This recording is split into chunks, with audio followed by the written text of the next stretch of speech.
Hey guys, welcome back po sa ating channel, and for today's video guys ay mag-aasay tayo. So isa itong initial asay guys para viewing po sa ating mga katiits kung paano siya Ayan o. i-test Ayan siya. itong ambergris. So bago ang lahat, Ayan o. shoutout muna sa aking mga followers sa Magalagkit siya. Yan. LTHP original group page po. So shoutout sa inyong lahat. Shoutout kay Joffrey Bidad and kay Nick Tolisana, kay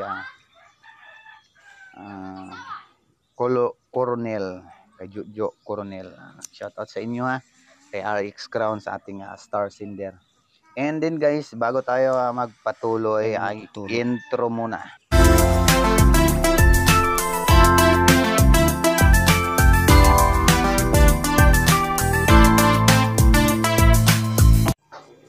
So ayan guys, sinecheck na po ng ating katiits kung isa bang tunay.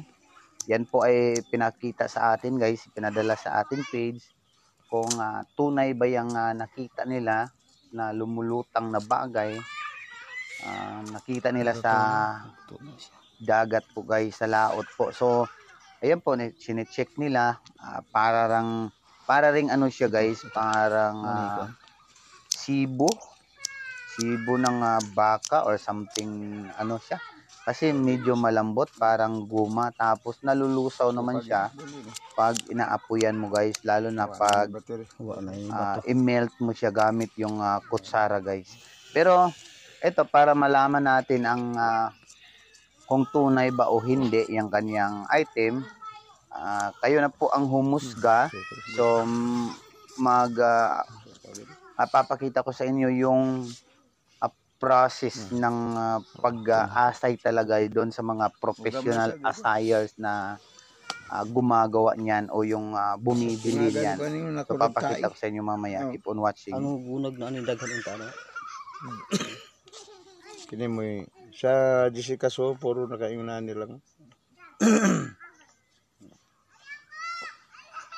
Pure gini siya na puti na gani.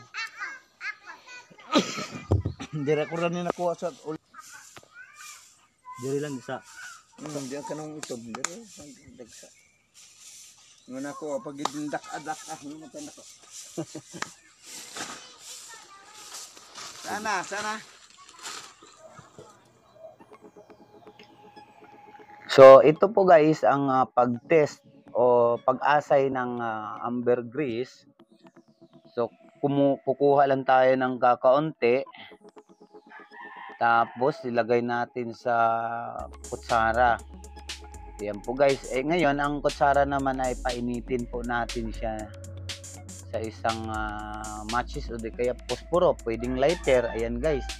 Ayan, painitin po natin siya hanggang malulusaw po ang ambergris na nasa loob po ng kutsara guys.